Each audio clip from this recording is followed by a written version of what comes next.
following program is recorded live and intended for all audiences. Radio is scripted now. We just come up with it. We don't use computers. We don't rehearse. We're going to talk about this next. We're going to talk about that. We're going to talk about the Bulls. And then we're going to have Brad Bixon. And then we're going to have all this. No.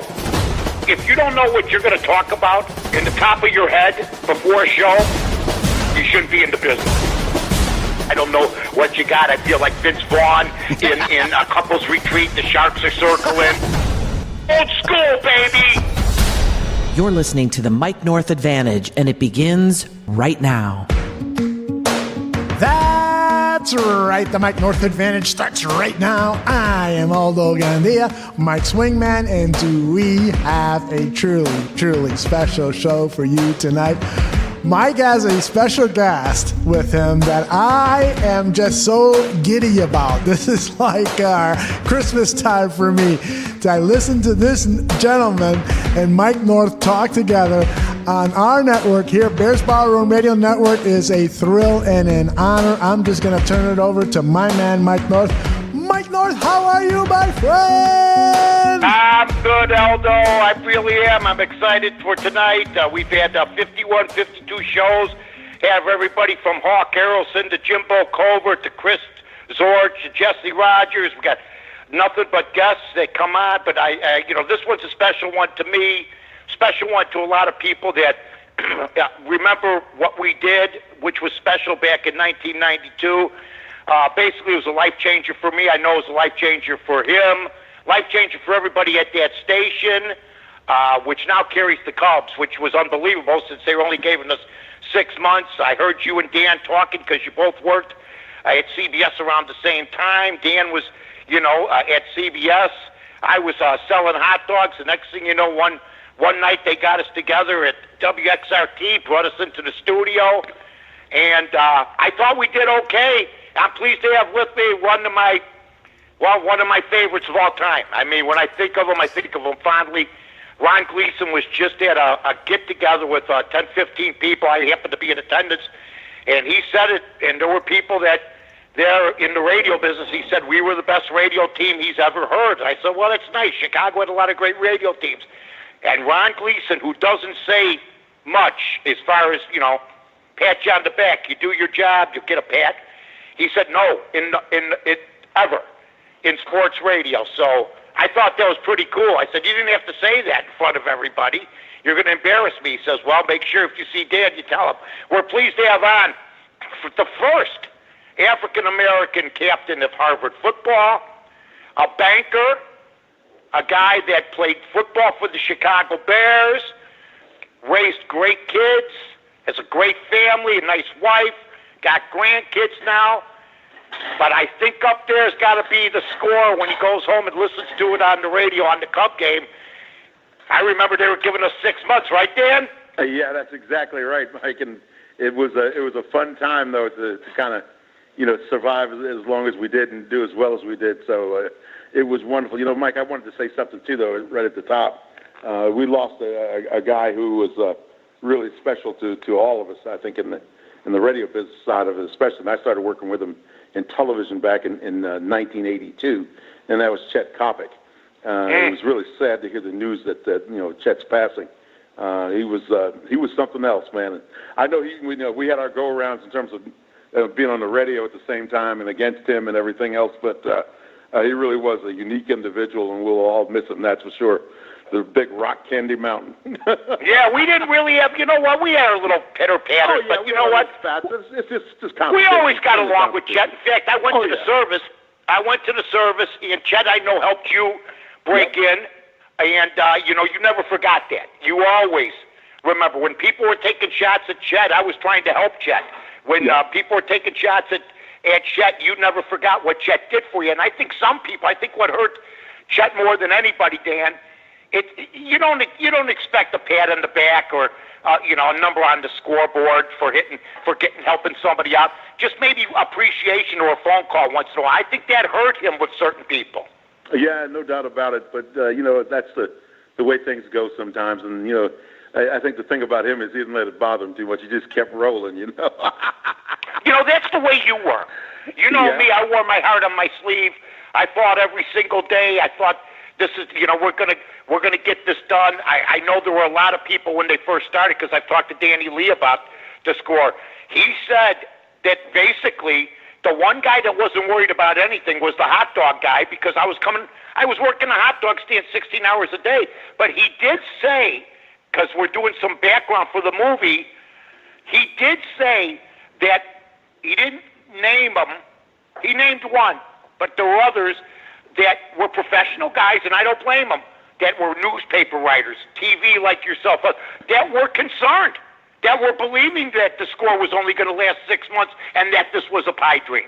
Yeah, but I think we all knew better than that, all of us that were actually out there on the field competing, you know what I'm saying? Yeah, absolutely. I always thought we were going to make it from day one. You know that. We used to talk about it all the time. And then when they came in with the first 3 months, with the talent we had at that station, Cher, McNeil, Boers, you, me, a bunch of good guys, we got a 0 the first 3 months of the book. We said, that can't be right. We can't walk down the street without being bothered. Yeah, we knew, that it was going to be a hit. And that's just the way we operated. And luckily, Danny Lee and Seth Mason and those guys and Harvey Wells stuck with us, and they figured it out too. They said, hey, this is pretty good. And they just kept rolling and kept growing the station and stayed with it. There were some tough times. They knew, we weren't going to, have a huge advertising budget at the beginning. As a matter of fact, I don't know if most people know this, but probably the first 2 or 3 months that we were on the air, we didn't have any commercials. And I think that's what spoiled a lot of sports radio aficionados, was the fact that you could just listen to 3 or 4 straight hours of sports talk without any commercial interruptions, and it was great. I mean, it's a little bit of pressure on the people that are on the shows, but it was wonderful from a listener standpoint, I'm sure, because they didn't have to wait through 4 minutes here, 5 minutes there, commercials and things like that. So it was just straight show. So I'm sure that they enjoyed that much of it. You know what? I'll never forget. I was usually if I was sick, it was self-induced. It was a hangover or something like that. But you had the 1 week where you basically didn't know you had sort of like heart failure. And we worked the whole week together. And you would have trouble breathing. And that's when I said, this guy's a trooper, man. This guy's a warrior. He's a guy that comes to work every day. And I never talked to you about that, but that had to be one of the most difficult weeks of your life. Well, it was actually a stretch of about 6 months that it finally got really bad. And one day when I was going to work and I just couldn't take it anymore, and the doctors finally figured out what it was. But it was a brutal time, man. And actually it was kind of touch and go for a while, but. Thank God I made it through all of that, but it was brutal. It was no fun, believe me. And now you got yourself all straightened out. You're doing some health stuff, right? You're doing some health stuff now that you ignored because of your career. Yeah, I was working, 7 days a week for 7, 8 straight years, and you know how that can burn you out after a while. Sure. And I didn't stop, and I stopped only once for the heart failure, and then I think I missed about 3 days, and I came back. But it was, I was crazy to do that. But you know what? When the opportunities are there, you have to take advantage of them, and that's what I did. And fortunately enough, I was able to get the girls through college and everything else, and that's what I really wanted to do. So I was able to accomplish that with the grace of the good Lord, and I just kept rolling, man. As I always say, you did. You get up in the morning. We had some good times. We really did. We had the remote. You get up in the morning. You don't ask too many questions when both feet at the floor. You thank the good Lord and get rolling. Yeah, we had the remotes. We had a lot of fun doing that, all the shows. I want to ask you about how it is now, the transition, Dan. You got 3 grandkids now. Mm-hmm. Your daughters are married to good guys. Yep. You got everybody. You got the little guys running around. Oh yeah. How's it been for you? Oh, it's been great. It gives me the time to spend time with them and enjoy them and watch the little fellas just growing up right in front of your eyes. I mean, it's scary sometimes how quickly they learn and how what they do, and to hear them say that I love you, Pop Pop, means a whole lot to me, man. That's the reward in life. Yeah, it is. And then you see your daughter Lauren and then Kristen, both very successful. Yeah. Lauren on WGN now. I mean, and they're actually promoting her. She's one of their stars over there now. How happy is she? Oh, she's extremely happy. You know, she's doing well, and she's enjoying herself, and she likes the crew that she's with, and that's, you know, it's one of those things where it's a joy for her to get up every day and go to work, and it's not really work. You know, it's a pleasure to get up and do it, but it is work in one sense. But you know what I'm saying? It's something Sure. that you enjoy doing too. So that's what's so important to her. And she and Pat are doing extremely well, and Kristen and Ben are doing really well too. So you know, Kristen's a high school teacher. I thought she was going to end up in the television or movie business, and that's where she went to graduate school for. But then she ended up coming back and getting another master's degree in English, and now she's an English teacher. She got tired of the television and the movie business. She's lucky. She's lucky. She did the right thing, for God's sake. But I'll tell you what, you got to be. I remember, you know, coming out to your home, and the girls were like 7, 8 years old. I mean, it's amazing how fast time has flown, and you know how you look back at stuff now. And I guess I got to hit upon our favorite subject. I always thought on our game when we were talking about the Chicago Bears, and I just cannot believe what happened last year. I see that the over/under is only 9.5. You know, the pessimist Bear fans out there, somewhat like myself, going, oh, my God, was last year a fluke? I just look at the pedigree. I look at the players. I look at the Khalil Mack thing that changed everything, and I believe this is a 10-11 win football team. It could very well be that. You know, the thing that you just you really hope that, you know, they improve over last season is, again, development with the receiving core and the quarterback. And if, you know, that continues to develop, you could see more than 12 victories out of this football team as long as the defense stays as strong as it was. And they, out of, you know, this merry-go-round that they've got going with kickers, as soon as they find one that they can identify and that guy's actually able to put it through the uprights, you've got a really winning combination there. My only thing is I just hope that Robbie Gould actually ends up working out something where he can come back here, and maybe the 49ers will finally give up on him because he doesn't want to play there. He wants to play here and work out a deal to bring him back to the Bears, because that was the one huge mistake I think that they made going back, even when it happened. We were talking about it, and just didn't understand it. And it's cost them so much over the course of the last couple of years, both in terms of victories as well as money, straight up money. You know, with the latest Cody Parkey deal. So, you know, hopefully they'll get that squared away. And then I think we can look forward to some fun times, man. But I do worry about one thing, though. And, you know, you can take this for what it's worth. When they let Jordan Howard go, I hope that, you know, the running game is still there, because, Mike, I'm telling you, one of the things that you always see with football teams that win and win consistently and go deep into the playoffs is they have a power running game. And I don't know if that's going to be the feature of this offense anymore. You know, it's more, you know, movement and you know, a little trickeration. But I still say that in this area, in the NFC North, I think you still have to be able to run the football. And you got to. It was, first of all, they were out of their mind to let him go, because now they're bringing they have another load back. Wait a minute. If you're supposed to be a playoff caliber team, you don't get rid of a 250 carry guy.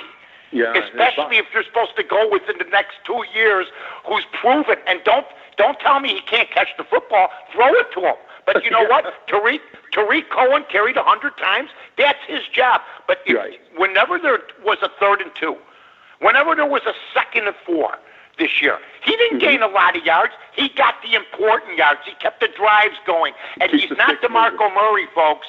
He can run behind any kind of offensive line. He doesn't worry about what type of run he has to have. He gets the ball, tries to go between the tackles, but he can kick it outside, right, Jigs? That's exactly right. And that's the thing I loved about Jordan. And, you know, one thing that and I don't want to get too far off on this, but one of the things that showed me what he was all about, remember he had the damaged shoulder in one game and came back in and kept pounding the ball. That, to me, is the essence of what you need out of a running back in the NFL.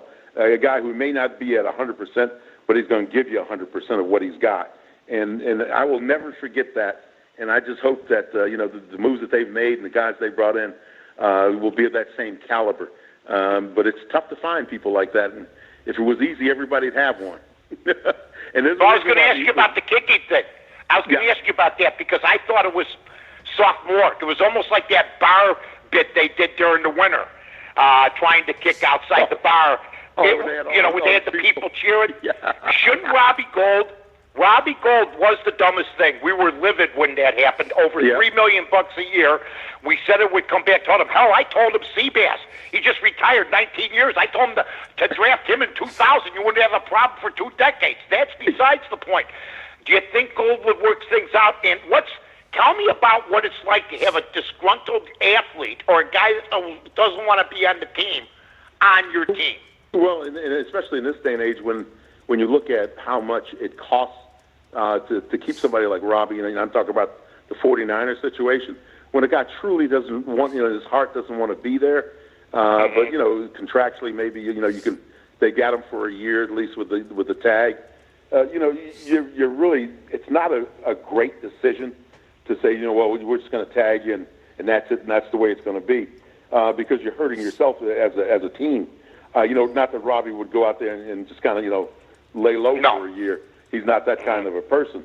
But I think it's a big mistake because, if you have a disgruntled kicker, it can end up, affecting so much of the team because, it can affect the team just as much as it can affect them when you have a bad kicker, as we saw last year. You have a guy that's hitting the uprights and everything. After all of that work, you go down the field and burn up the clock and everything else, and the guy ding-donging off the uprights. That's not a good look for a team that wants to advance onto a Super Bowl. The worst look was when he went on TV the next day. You and I would have had a field day with Goldie Parkey when he wanted the pity party, the victim party, and Nagy definitely here. This Nagy guy, I like him, and I like some of the improvisations he put in, and I also like a guy who basically said once Parkey went on TV, this guy's finished with us. Well, he was probably like the rest of us. He's sitting down maybe eating your cereal or something, and he's the guy after he shanked the ball. Talking about poor me. I'm thinking of all those other 50-some guys that sitting around going, if you'd done your job, we'd be going on in the playoffs, maybe with a shot at the Super Bowl, and you're there crying on TV? Come on, man. It was the most selfish act I've ever seen, man. It really was. Hey, Jigs, I was looking at an old picture the other day. It was me and you sitting in a golf cart with John Paxson. There's only one difference. John looked young, vital, alive. He was still playing for the Bulls. Now he looks like a Superman villain. Him and Gar Forman. I got to be honest with you. I don't even recognize the guy. I used to love seeing him. Now I'd be afraid of him. I might walk away from him. But how big is this lottery tomorrow? Because this is a screwed up organization right now. Yeah, it's been sad to watch because, I had so much hope for John when things first got rolling. And, they had that blip, where things looked like they were, about ready to turn around and get in the playoffs and everything looks great. But then it's just been, a sad show since then. And, and it's to the point now where we're back to hoping the lottery balls bounce our way, and that's really sad. And there have been some mistakes made from a personnel standpoint. And it just doesn't seem like they've got their eye on the target, Mike. And I think that's the thing that frustrates Bulls fans is the fact that they never seem to have a real idea about where they want to go and how they're going to get there. And that's on John and that group, And I know how he is. He's got the mentality of I've got to get this right, but it hasn't happened. And then that's just the fact of it. For whatever reason, it hasn't come to fruition, and it's tough to watch now. I got some tremendous news for you. I don't know if you've heard, but Horace is back. Horace Grant is the special assistant to Michael Reinsdorf, which means Michael loved him as a child and couldn't wait till he became the eventual president of the Bulls to bring him in. It's good to have Horace back, but you know what? It's just amazing to me. I mean, I love Horace, but man, I think I'm glad Michael loves him. But man, I keep thinking of Orlando. Orlando, even though we won championships with Horace. That Orlando series, when they carried him off on the shoulders. That's what I keep thinking of. That son of a gun went over there, and at least he got it done for a short time, right? You can't blame him for succeeding, though. No, man, I'll tell you what, they were an entertaining team to cover. They really were. You know, it brings up something that, Mike, I picked up the Tribune this morning, and our buddy Phil Thompson's writing a story about Scottie Pippen, and they bring up the 1.8 seconds again. I was like, let it go, man. You can't, Jigs. You can't, man. It's like Benedict Arnold around here. But you know what? Scottie's done well. He's doing good on TV. I see he's on the jump every so often. He's on, so he survived it. Tony Kukoc made the shot. They all seem to like each other still. Tony Kukoc is doing well. He's working for the Bulls. Horace, Scottie. The only guy not working for the Bulls is Michael. Michael's working for himself, as usual. Exactly right. Best position to be in. Hey, Jigs, one more thing before we turn it over to Aldo in the chat. I still say, as I'm writing my autobiography and we're writing the script for the movie, I still say the most surreal time you and I had as a team on the air was when Michael Jordan walked through the clubhouse door into the lunchroom and we interviewed him for half an hour in Sarasota with the White Sox uniform on. How, to this day, I still find that one of the weirdest times ever. And then when he retired the first time, we were at his place with Alonzo Spellman. So when it comes to where do you rank us? I mean, that interview we did, and Jordan got hot at me because I said, "What are you out of your mind?" We were telling, "Come on, come back," and he started to get a little hot. Where do you rank that as one of the things that you covered in sports over the years? Oh, it was big time fun, man. But it wasn't nearly as much fun as the day that we got the call from remember our secret caller that called us and told us that Michael was coming back. And we thought it was a joke. And then we sent Jesse Rogers out to this building where the guy told us Michael was going to be. And sure enough, here he is coming out of the building. And we realized he was coming back to win 3 more championships with the Bulls. And exactly. I was thinking about one of the strangest interviews we had, though, was with Keanu Reeves. That was so much fun, though, because he was just like out there a little bit. He said to me, he says, "Listen." Figure us out. Well, he wanted to. I saw him at Gibson's the night before. We're having a few drinks together. He says, "Listen, can you get me into a Bulls game? I want to go to a Bulls game." We used to go Rip Torn. We want all the stars would come to the score. We'd take them to the games. Yeah. Well, I go, "You could come, but you got to get the tickets, and you got to come on here with me and my buddy Dan Jiggetts." He goes, "Well, how about if I do it afterwards?" Well, you know me, Jigs. I go, "That ain't never going to happen." Not happening. I said, "You better bring your tail down to Belmont Avenue on the north side. Have your buddy here drive you." And there was a line all the way down the street, and Jiggs and I interviewed Keanu Reeves. He was a little bit out there. We did it for about a half an hour, but then he ended up going to the Bulls game with a Sosa gas. Yeah, use that line. If you're drinking to forget, please pay in advance. There you go.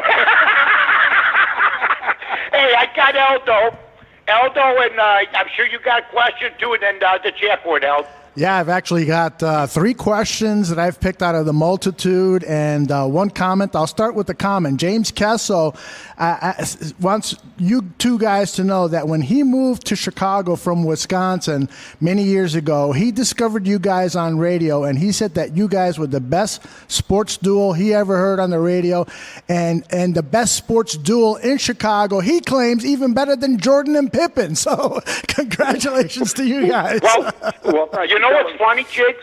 We never really thanked the Bulls as much. It was always Ditka and the Bears, but we had the score, 92. Yeah. We had them through their whole run, right? Yeah, that's exactly right. And tell our guy, welcome to civilization, man. He came down from Wisconsin. That's a beautiful thing.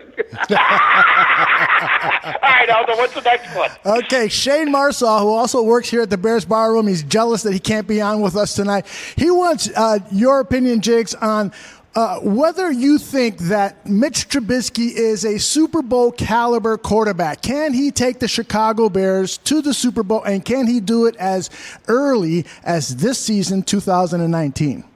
Well, he is a Super Bowl caliber quarterback as long as the rest of the team is Super Bowl caliber. Mitch Trubisky is not going to win anything by himself. Then that's what we were talking about with the run game earlier, and then that part of the conversation. It takes that village, and that village includes the run game, the offensive line, the wide receivers, the tight ends, everybody in the offensive side getting the job done, and the defense playing as well as it has the past couple of years. And then you are a quarterback that can take a team to a Super Bowl. And by the way, get a kicker. That's right. Greg Braggs Jr. wants to lean on your expertise of offensive line play and ask this question. James Daniels and Cody Whitehair, would you make the switch? And if you do, tell us a little bit of the intricacies involved with a center moving to left guard and a left guard moving to center. Give us some knowledge, please. Well, the deal is that Daniel is a guy that can play center as well as guard, obviously, and we know that Whitehair can as well. They can switch back and forth.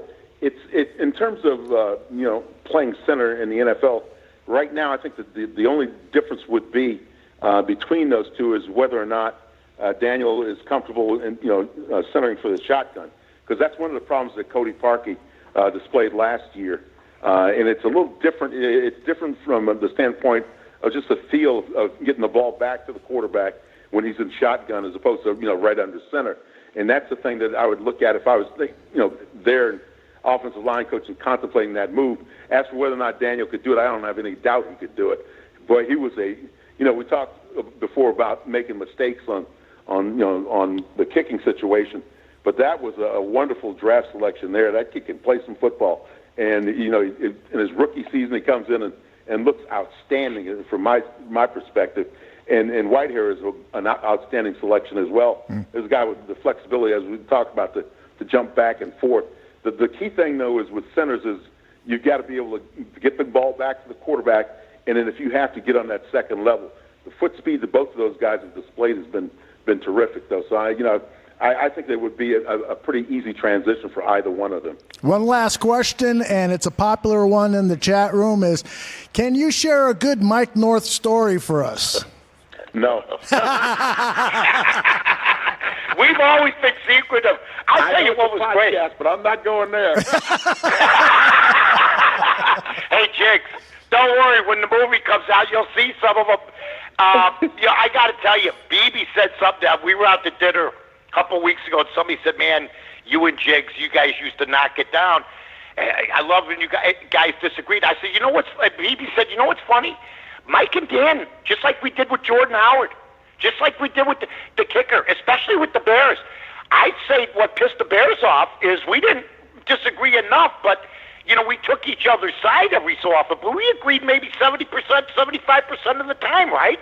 Yeah, because, there's some things that were obviously, they probably wouldn't like it because, it went against what they were doing. But we're just trying to be honest in what we saw. And that's, at that point, we're just fans, and that's the way we feel. That's the way we feel, and at that point, we weren't really into the sensitivity business. So, we did what we had to do. Jigs, how long would we last today if they started to, unless it was a private owner? Well, the way things are scripted now, Mike, I heard you on the lead-in.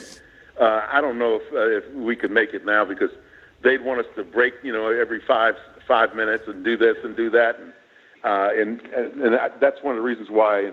And I don't mean to be, mean or crass about it, but I don't really get involved with listening to sports radio because that formulated thing, I just don't like it. So it's done because of the teams too. It's done, and you're right, scripted. I mean, look. I'll just say this to everybody, and now I'm going to leave my friend and let him get back to his grandkids and his family and everything else. It changed my life. Dan, I love Dan. Everybody knows it. But I'll say this. Before there was Sharp and Bayless, before there was Wilbon and Kornheiser, you name it, it was Jiggetts.The North. And what's funny is I remember Bayless and Mariotti being so mad at us, Jigs, because what happened was the score came out of nowhere on these people. You know what I mean? It just happened, and people didn't know how to react. Yeah, and Skip at that time, remember he was writing for the Tribune, and Jay was Mariotti for the Sun Times. Yeah, and even with Mike Wilbon, one of the things I'll tell you about Mike was the fact that he was very familiar with us because, obviously a local connection. And Mike was always great coming on with us and everything else. And he really wanted to do what we were doing. And, of course, he ended up basically doing that with Kornheiser on television. So Mike was great about that. But, some of the other guys, I think are a little envious. But I tell you one thing. Making $5 million a year on Fox Sports. I said, man, maybe I should have followed him. Yeah, you got that right, man. I'll tell you what, they don't throw the money around like sewer covers at certain places. Dan, God bless you, brother. All right, Mike, thanks for the same to you, bud. And thanks. Hey, we'll get together. We'll do this again real soon, okay? Look forward to it. All right, pal. Wow. Okay, take care. That was awesome. Dan Jiggetts. The Monsters together for a brief period here tonight. He ain't going to tell you nothing. He ain't going to say nothing to you, Gandia. I'm going to have to take him out he to lunch. He ain't going to tell you nothing, Aldo. No, we don't talk out of class too much. But, yeah, Dan, if Dan wanted to, we could have spent an hour, just about the stuff on the radio. But Dan's always, he seems happy, doesn't he? My gosh, yes. He seems energized. He's never sounded better to me. Mm-hmm. He was quick tonight. When you have all the ailments that he had, and I'm not kidding, folks, he had heart failure. He had water in the lungs, and this guy worked. I worked with colitis. We never took a day off, me and Dan, ever. We never took one day off the whole time. If we had to take we hated to take vacation. I hated it. So he sounds really good. Man, he sounds like he's ready to take another crack at this business. Yeah, really. He sounds like 30 again. Well, he was just rolling. He sounded good, and his knowledge of the Bears is second to none, as you heard tonight. He gave everybody the breakdown. As good a breakdown, Aldo, as you can do for an offensive line. That's right. No doubt about it. And I got to tell you something, Mike. All of your interviews that you've done on the Mike North Advantage on Mondays, by the end of the interview, it sounds like everybody wants to stay on and continue to talk more. Jigs wasn't the only one. I remember with Hawk, it sounded like he could go another half hour. I remember. You know what? Yeah. We'll do that. We'll have to do that. Maybe we'll start doing our show. Yeah, why not? Because, but you hate to keep people, too. You know what I mean? Absolutely. What we did was we went 20, 25 minutes is what we that's the usual time. Mm-hmm. But, maybe we should start asking them ahead of time. How long can you spend? Exactly. Ask them how long. I have to run that through. Who's the producer? I have to run that through him. Okay. Oh, wait, that's you. What's going on, Aldo? What a way to start the show. Yeah, great interview. Now, let's talk a little bit about your weekend over at Vegas Scores and Odds and your tips here at the Bears Barroom. How did you do? All right. I had a great week at Vegas Scores and Odds. Yesterday I went 1-3, but I did have the 76ers. On the odds couple, I went 3-2. Bears Barroom, I'm 18-8 with Vegas Scores and Odds. I'm 183 games over 500, or 182, over 500 on the Bears Barroom site. So everything's going well. I'll have a couple picks for everybody before 8 o'clock. It's for the hockey game. Nice. So it's for the hockey game, so don't touch that dial, and I'll have the picks for you guys for that. But everything's going well. It's good to talk to you. Jig sounded great. I couldn't be happier. And it's always a good time on the show, like I said today. On the phone to you. Yeah, well, before we talk about NBA and NHL, let's talk a little bit about how the Chicago baseball teams are doing. The Cubs continue to play well. They win 2 out of 3 in Milwaukee, at Wrigley Field against the Milwaukee Brewers. And how about, there's so many storylines we could talk about regarding the Cubs. One of the more intriguing ones that I saw today was the whole contract situation that now is going to come up for Javier Báez. This guy could get, kind of a Mike Trout type of deal. We're talking hundreds of millions of dollars for a guy who bet on himself, chose not to extend his contract last year, and instead is having an excellent MVP caliber season. And Joe Madden says that out of any baseball player in the major leagues, fans want to see Javier Báez first and foremost because he's so entertaining. This guy's going to cost us a lot of money, isn't he? Well, he's going to cost a lot of money, but you know what? They have a lot of money. They drop $35,000 a game. They're billionaires. Too bad. This guy's a good player. You can't let him walk. Maybe he'll want to walk. But here, they got other problems besides Javi. Joe, how about Joe Madden? Yeah. What happens if they, like I painted the scenario at the beginning of the year. Folks, if they win the World Series, Joe Madden said the other day, hey, don't, you think you're going to get an extension, Joe? Do you think, you know what he said? Well, wait a minute. You guys act like I'm worried. I'm a big boy. Take care of everybody else. He goes, I'm a free agent too. So he knows no matter what happens, he's going to make bank too. So the Cubs have, I think, two major huge deals coming up. Madden and Báez. Those are your two huge deals because you know what? You lose your manager, a guy that's going through the ranks with you now. Let's say you win this year again, you get to the playoffs, and you bring somebody else in. Maybe it will work out, and then maybe it doesn't. Sometimes it does, sometimes it doesn't. Look at the Cardinals last year. They were reeling with Matheny. You know what I mean? So, you know what? I think it's time to pay the piper. Yeah, I agree. And I just want to tell our listeners, if you're listening to the podcast version of this show, the Mike North Advantage, you might want to consider listening live. And the way to do that is to go to Mixlr.com. That's MIXLR.com. And in the search engine, you type in Bears Ballroom Radio Network. Sign up. It's free, and then you will get email notices whenever we are live. And the beauty of coming live is that you're going to get some free picks from Mike that you can act on that night and make some money because he is, if not the hottest handicapper in the business, he's maybe the second or third. Isn't that right, Mike? Well, I don't know who's first, but I'll tell you, I'm the most consistent. That's for sure. I'm going to have a losing. I have a losing day every week or two. Okay, and that's fine. And I'm documented. I've seen a couple guys that were on Twitter quite frequently picking games, and now they're off. You don't see them anymore. I tell people what I do. I try to make the right picks. I'll tweet out before 8 o'clock the barroom picks for people that listen on the podcast, because then it will be too late. So I'll tweet those out for everybody that's going to listen to the podcast. But if you're listening live, you'll hear it live. You'll be able to call it in. I think I got a pretty good gauge. I have Houston tonight minus 160 on the road against Detroit. They're already winning 3-0, but Detroit is threatening men on second and third with one out in the bottom of the fourth. So it's a daily grind. That's what it is. You go through the ups and downs just like the stock market. Yeah. Only that's what it's like. My guys at Tasty Trade, they told me 10, 15 years ago the only sure bet was with the stock market. Well, I know this. People with their portfolios in 2006, and I know Tasty Trade does a different type of trading. Right. They teach you how to trade. Well, I teach you how to handicap. And Tom Sosnoff has never equated gambling and the stock market is the same. They're the same. I know people that lost more money in a 10-year span through stocks than they ever did betting on sports, period. And everything else that goes with it. The 401ks, real estate.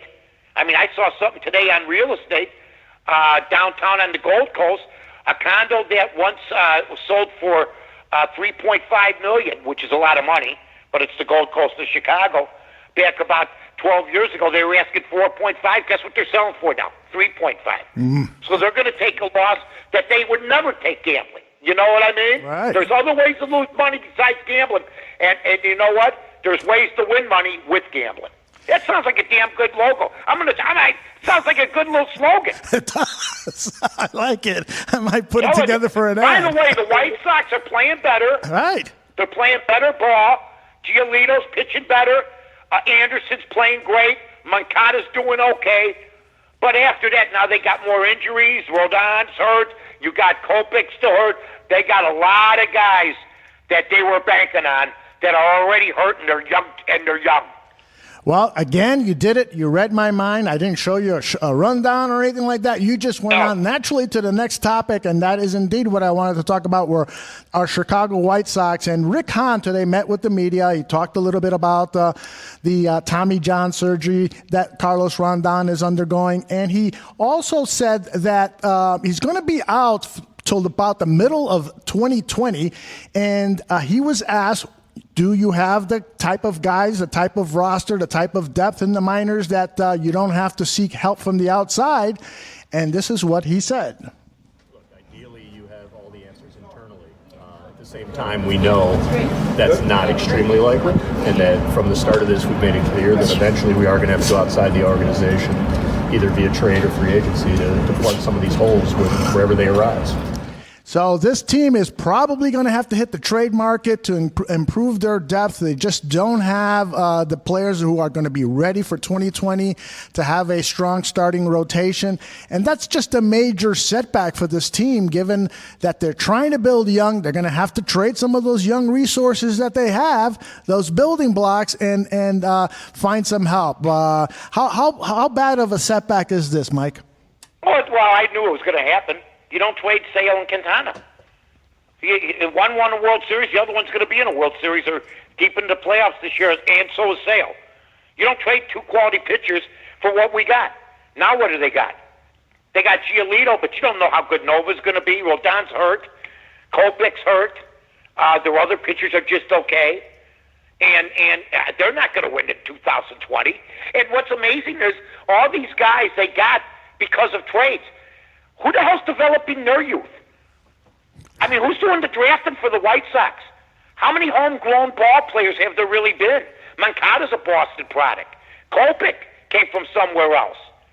I mean, I understand there are some certain guys that we have drafted that have done well, but I mean, why is the cupboard bare in the organization? They you know what? They're screwed up as can be, and now their young guys are going down. I don't know how hopeful you are. I gotta believe that they gotta be down with all the talent that they have acquired that's hurt already. Elo Jimenez has been assigned to Charlotte for rehab, so hopefully we get some good news out of his performance down there so that they can bring him up. But yeah, this has been an injury-riddled team. But bring him up and do what? See, we don't know what these guys are going to do anyway. I do like what Moncada's doing. I think he's handled third a lot better than, although the other day he made an error that any third baseman would have had. I think he's always going to be average with the glove. He's going to be your 275 third baseman. You know, he'll hit some home runs, but I mean, the rest of these guys, Tilson and Durant, they're not going to be here in 3 years. So it's just right now the Bulls and the Sox, owned by the same guy with the same philosophy, failure. Jerry, the failure Reinsdorf. That's his middle name right now. You think you'll like that? Should I send him a birth certificate? Hey, your new nickname's the failure. Mike, the other day I'm scrolling down your... And I really do like the man at times. I know. I was just going to say that because the other day I'm scrolling down your Twitter feed and there's a picture of you and Jerry Reinsdorf. You guys are having a meal together. You got your arm around them. You guys look like you're the best of pals. but yeah, but I'll tell you this. He'll never tell you. Nobody owned them like I did in the 90s. Nobody. He had to get rid of Raniak. He'll never forgive me. Either will the organization. He had to get rid of the dogs he had, and he acquired new dogs. And that's basically what he did. That's hilarious. All right, let's talk a little NBA basketball tonight at 8 Central. About the time we get off the air here, it's the Portland Trailblazers at Golden State. No, they're not playing tonight. Oh, when is that? Is that tomorrow? Am I looking at this wrong? They played yesterday. You're absolutely right. Yesterday. You're absolutely right. This game is for tomorrow. They played yesterday, and they won Game 7. Oh, but you're right. Tomorrow night is going to be the game. Right. They're doing a turnaround, which I think is pretty good. Yeah. Because, they're doing a quick turnaround as far as I can see. Look, Damian Lillard and the Joker, look, it's going to be nice to see a different team in there like Portland, isn't it? And how can you dislike Damian Lillard? No way. He's great. Right? Clutch. The guy's great. Kawhi Leonard, made that shot. It was Jordan-esque the way that he made it. But now they're starting to compare him to Jordan. Please don't start this again. Dear Lord, would you please just get off the comparison to Jordan? Tonight, Colin Cowherd again. Boy, he did a lot of things that Jordan did. It sort of reminded you about Jordan. By the way, tomorrow night, 8 o'clock, Trailblazers and the Warriors. Warriors are -7.5 against the Trailblazers at home with the over-under 219.5. And I'm looking at the odds here on ESPN.com. They've got The Warriors at minus 360. So that means I got to bet $100. No, I got to bet $360 to win 100. Is that correct? Right. And then if you want the Trailblazers, it's like 277 or 287. Right. That's what you win on 100. Wow. They got to win the game outright. There's no points involved. They got to win like 90, the Portland 99, to 98, something like that. And it looks like Kevin Durant will not play tomorrow night, and DeMarcus Cousins is definitely out. So how much is this going to impact the Golden State Warriors? Well, the Trailblazers only have Rodney Hood. He's day-to-day. He could possibly play, but it looks more likely he'll probably play in Game 2 or Game 3 of the series. How difficult is it going to be for the Warriors to withstand the Blazers with Cousins and Durant out for Game 1? Maybe they'll put an eye patch over one of their eyes or tie one of their hands behind their back. I mean, they won a championship without Cousins and Durant. See, Durant, everybody, the media likes to concoct like Durant's the greatest player on earth. That's what they'll tell you. He's the greatest player on earth. They won Game 7 without him. They won championships without him. They broke the Bulls' record of wins without him. Right. And they try to tell me, a guy that deserted his team, to go there to be a second bananas, the best player in basketball.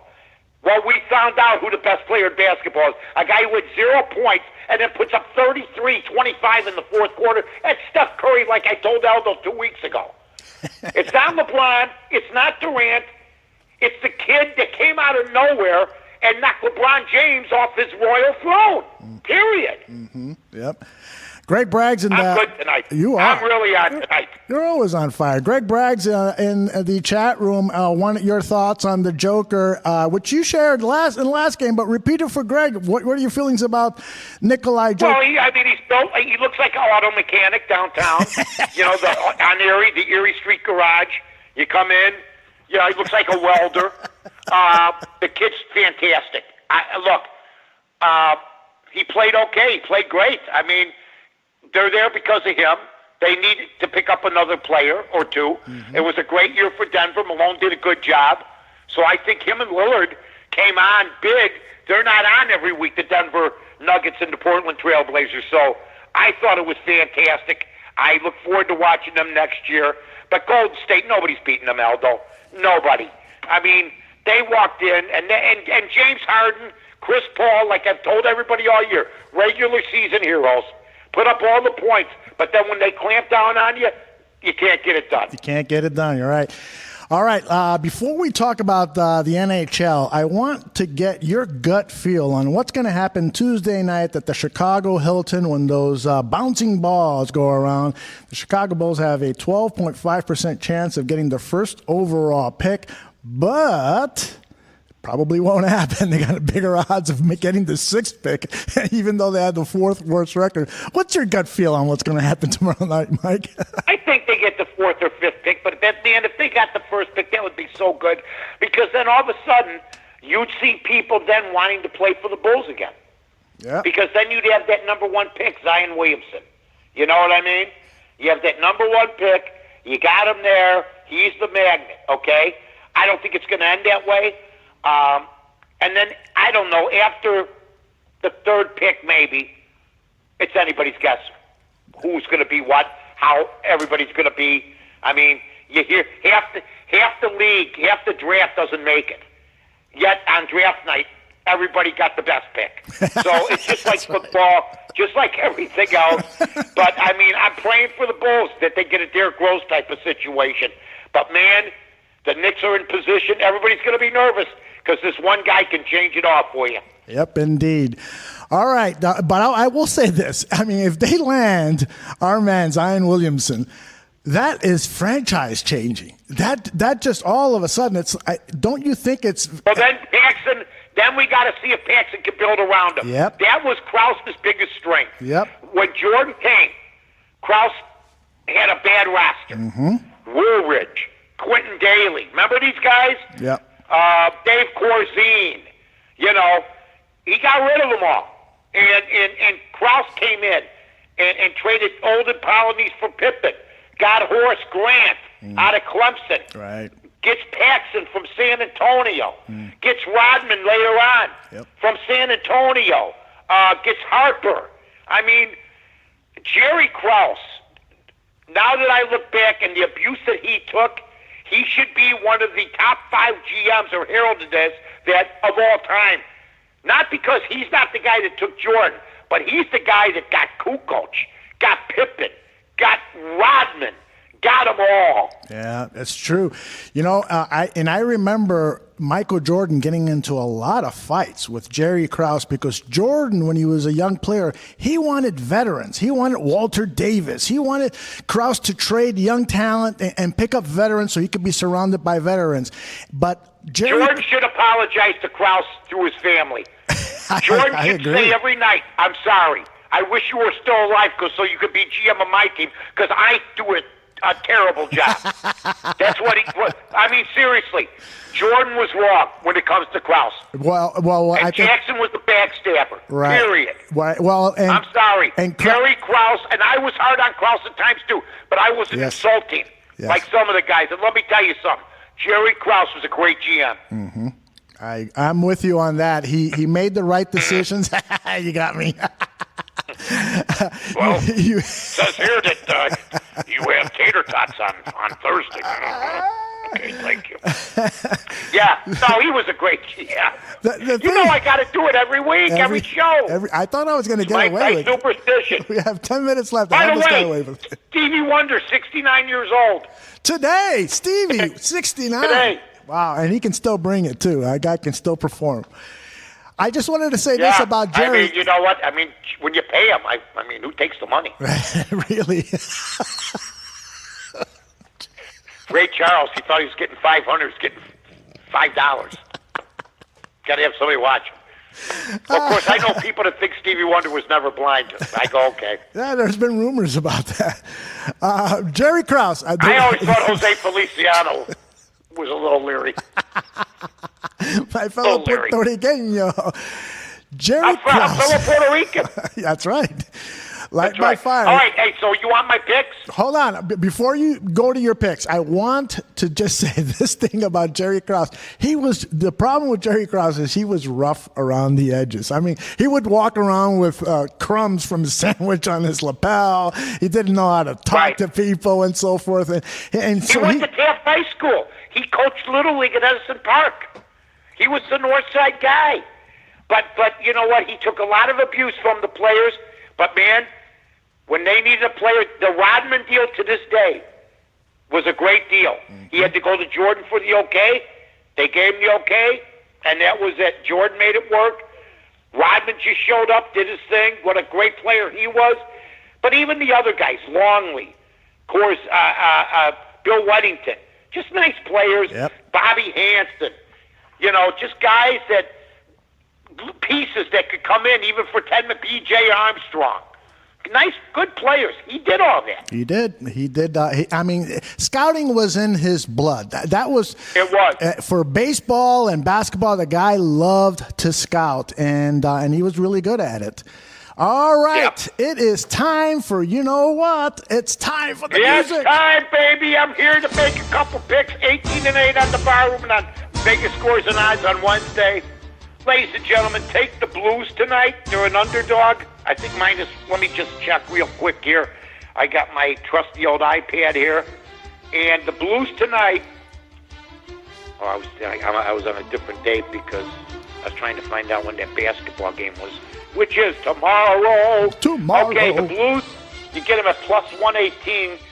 That means you can win $118 on 100, and take the under 5.5. 2 picks tonight, folks. The Blues and the under. How's that, Aldo? I love it. The Blues and the under. The St. Louis Blues, who have never won an NHL championship, have played really good hockey recently. But, boy, they got blown out in Game 1, huh? Yeah, and I'll tell you what. I'll tell you another series is going to be over quick. The Bruins and Carolina. Wow. 6-2 yesterday. Hockey's been great. Yesterday, the basketball games. Uh-huh. Here. What do you think about this? I want to get rid of the three-point shot. I want to get rid of it. No. And then they play basketball again. Do you know Philadelphia, the last 3 possessions, didn't even know what to do with the ball? They didn't know how to run a play from inside the arc. I mean, they had the time lapses and everything else. I'm telling you, get rid of the three-point shot, and the dunk should only be for 1 point. This way you got to bring the layup back. That would be awesome, huh? Right? The dunk. In other words, you're down by one. Are you going to dunk it on a breakaway? No, you got to take the layup. You know how many times I've seen guys blow layups? A lot. But you know The what? dunk's a lot easier. But I don't think my idea will fly. Never, because it's a highlight thing. It's the people love They to see were the dunks. 22, the 2 games yesterday, 22 of 80 from the 3. Wow. Is that really fun to watch? No. 60-some misses? No. 60 misses. And that's become an NBA strategy now, is to shoot as many threes as possible. The problem with that is that there aren't as many good shooters as you need for that strategy. Millsap is squaring up from 30 feet. I'm afraid of him to shoot a 2-footer. Then you got the big guy from Philadelphia, Joel Embiid. Yes. He's on the 3-point line. You're a monster. Get inside. My God. And all of my Hey, let me years. tell you something, man. Let me tell you, you're 7'1" and you're that big. Get underneath. Exactly. And all of my years of following those championship Bulls teams, and I watched every game, and in fact, some of them I watched twice. I think I saw Horace Grant maybe take 2 3-pointers, Bill Cartwright take 1 3-pointer. The big man never shot 3-pointers, and now you see it all the time. Bill Weddington. I saw him make 18 threes in a row during practice. He was a great shooter. He never, but he was never allowed to shoot them. Yep. That's what he told me. Yeah. Larry Bird, Kermit DeFalco told me this. Larry Bird took on the average 2 threes a game, and he was a great 3-point shooter. But it wasn't the thing. It wasn't the thing. 2 3-pointers. Hard 4803 says Mike would bring back the peach basket with a leather ball. The 3-point shots hurt the game. You can say whatever you want. And I'm telling you, there'd be teams that would have more of a chance if they took away the 3. Yeah, it's true. It's true, but it is never going away. Well, hey, No. what How about, do you like my one point for the dunk? No, actually, I don't. I think because. The You don't like that, huh? No, Okay. the thing is that, humans, regular human beings like you and me, I can't dunk. I never could dunk. I could touch the rim. But I could shoot a 3 better than these morons. My God. I believe that. I've seen you play basketball, and I know I'm the just stories. saying, I mean, a 3-point shot. I won the 3-point shootout, celebrity shootout at the stadium. I beat Van Leer and Yes. everybody. The 3-point shot's not easy, but I'm watching guys that are like you said, power forwards. Mm-hmm. Would Karl Malone be up at the 3-point line now? You know what I saw yesterday? They had a 3-on-1 break. Both wings stopped at the 3 instead of going to the hoop. Oh, It's unbelievable. it is. That is And crazy. I'm not disgruntled. I'm just a passionate sports fan, my friend. All right, I think. Well, before we go, That's it, baby. there's just 2 quick things I want to do.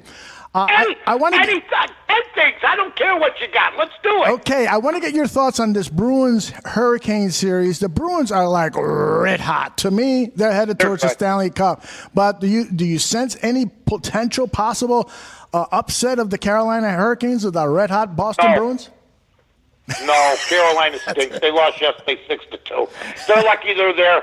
They're happy. They call their loved ones. They watch us on TV. Yeah, I hear I didn't you. even know Carolina had a team.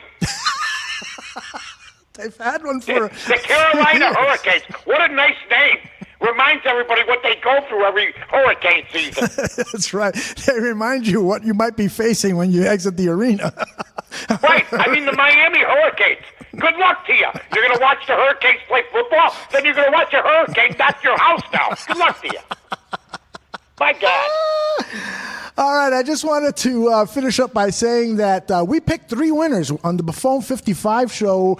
We had on the authors of a book that looks back at the 2018 season called Return to brain cramp. Return to Respectability. And the authors have been kind enough to hand out some free copies of the book. And the 3 people we picked are Trubisky is hot. At Trubisky is hot. He's one of the winners. Little Nicky. Yes. Little Nicky. I love Little Nicky. He wins a copy of the book.